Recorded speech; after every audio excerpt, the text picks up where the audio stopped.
مفتی صاحب، ایک صاحب معلوم کرتے ہیں مرنے والے آدمی نے اپنی وفات سے پہلے وصیت کی کہ میرا سارا مال انتقال کے بعد مسجد میں دے دیا جائے، تو اس پر عمل کرنا ضروری ہے یا نہیں؟ بسم اللہ الرحمن الرحیم۔ مذکورہ سوال کا جواب یہ ہے، وصیت کہا جاتا ہے اس کام کو کہ جس پر عمل انسان کے انتقال کے بعد کیا جاتا ہے۔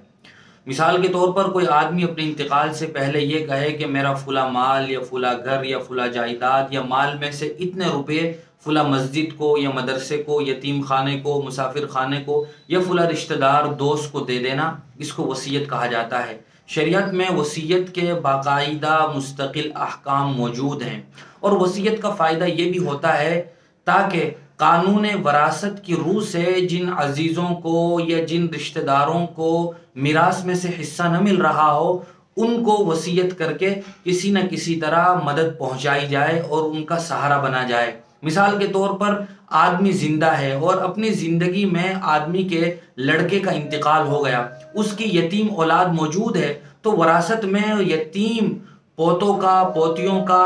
بیوہ کا حصہ نہیں ہوتا، تو آدمی اپنے مرحوم بیٹے کی اولاد کے لیے وصیت کر جائے، بیوہ کے لیے وصیت کر جائے، تاکہ انتقال کے بعد جب ان کو میراث میں سے کوئی حصہ نہیں ملے گا تو وصیت جو کچھ کی تھی وہ ان کو دے دی جائے، وہ اپنا گزر بسر کر سکے۔ حضور اکرم صلی اللہ علیہ وسلم نے اپنی روایت میں ارشاد فرمایا ہے کہ جب آدمی وصیت کرے تو وہ آدمی اس وصیت پر گواہ بنا لے، دو آدمیوں کو کے سامنے وصیت کرے تاکہ بوقت ضرورت وہ آدمی گواہی دے سکے۔ آج کل کے زمانے میں آدمی کاغذ پر لکھوا کر دستخط کروا سکتا ہے تاکہ بوقت ضرورت اس کاغذ میں دیکھ کے بھی مسئلہ حل کیا جا سکے۔ اگر کوئی اختلاف یا انتشار ہوتا ہے تو اس کے ذریعے سے وہ معاملہ نمٹ جائے۔ دوسرا حکم وصیت کا یہ ہے کہ اپنے وارث کے لیے وصیت نہیں ہوتی، یعنی مرنے کے بعد جو لوگ ایسے ہوں کہ جو مرنے والے کے مال میں وارث بن رہے ہوں شریعت کے حساب سے، ان کے لیے وصیت نہیں ہوتی ہے۔ حضور اکرم صلی اللہ علیہ وسلم نے ارشاد فرمایا، لا وصیت لوارث، کہ وارث کے لیے وصیت نہیں ہوتی۔ لیکن اگر مرنے والے نے اپنے وارث ہی کے لیے وصیت کر دی، وہ پہلے سے بھی شریعت کی طرف سے میراث میں حصے دار بن رہا ہے، اسی کے لیے مرنے والے نے وصیت بھی کر دی، تو وصیت اس وقت تک نافذ نہیں ہوگی جب تک کہ مرنے والے کے دوسرے جو وارثین ہیں اور وہ بالغ ہیں، وہ اپنی رضامندی سے اس بات پر راضی نہ ہو جائیں کہ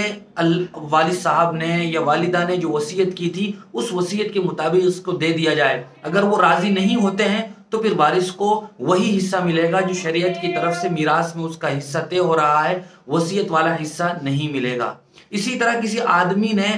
دوسرے کے لیے وصیت کر دی، مسجد کے لیے، مدرسے کے لیے، یا کسی ایسے آدمی کے لیے وصیت کی جس کا شریعت میں کوئی حصہ نہیں بن رہا ہے، تو اگر اس آدمی کے لیے یا اس ادارے کے لیے، مسجد کے لیے اپنے پورے مال کی وصیت کر دی ہے تو پورے مال کو وصیت میں نہیں دیا جائے گا، بلکہ شریعت کے مطابق سب سے پہلے مرنے والے کی تجہیز و تکفین کا، کفن دفن کا خرچ اٹھایا جائے گا، پھر اگر اس آدمی پر قرض ہو تو وہ پہلے قرض ادا کیا جائے گا، پھر اس کے بعد وصیت کا نمبر آتا ہے 1/3، تہائی مال میں سے وہ وصیت نافذ کی جائے گی۔ مثال کے طور پر مرنے والے آدمی نے یہ کہا کہ 1,00,000 روپے مسجد میں یا مدرسے میں یا فلاں آدمی کو دے دینا، تو مرنے کے بعد پورے میراث کے مال کو دیکھا جائے گا، قرض ادا کرنے کے بعد، کفن دفن کے خرچ کرنے کے بعد کتنا پیسہ بچتا ہے۔ مثال کے طور پر 3,00,000 روپے بچتا ہے تو 3,00,000 میں سے 1/3، تہائی 1,00,000 روپے وصیت میں دے دیے جائیں گے، بقیہ 2,00,000 روپے وارثوں کے درمیان حصے کے اعتبار سے تقسیم ہوں گے، یعنی لڑکا، لڑکی اور اس کی بیوہ ہے، یا مرنے والی عورت ہے تو اس کا شوہر ہے، ان سب کے درمیان شرعی حصوں کے مطابق وہ مال تقسیم کیا جائے گا۔ اور ساتھ ساتھ میں یہ مسئلہ بھی ملحوظ رہے کہ مثال کے طور پر مرنے والے نے یہ کہا تھا کہ میری فلاں زمین یا فلاں جائیداد یا پورا مال وصیت کے مطابق فلاں کو دے دینا، تو اگر مرنے والے کے جتنے ورثہ ہیں وہ سب کے سب بالغ ہیں اور سب کے سب رضامند ہیں، اپنی راضی اور خوشی سے وہ چاہتے ہیں کہ والد صاحب نے یا والدہ نے جو وصیت کی تھی ان کی وصیت کے مطابق سارا مال دے دیا جائے، تو پھر آدمی اپنے حق کو چھوڑتے ہوئے باپ کی یا ماں کی وصیت کے مطابق سارا مال صدقہ بھی کر سکتا ہے۔ البتہ یہ اسی وقت ہوگا جبکہ سب وارثین بالغ ہوں اور وہ سب کے سب رضامند ہوں۔ مثال کے طور پر 3 وارث ہیں، ایک راضی نہیں ہے، 2 راضی ہیں، تو 2 کا جو حصہ ہوگا وہ دے دیا جائے گا، 1 کا حصہ اس کو دے دیا جائے گا، اور اگر نابالغ ہے تو اس کی رضامندی کا اعتبار نہیں ہوگا، اس کا حصہ اسے ہی دیا جائے گا۔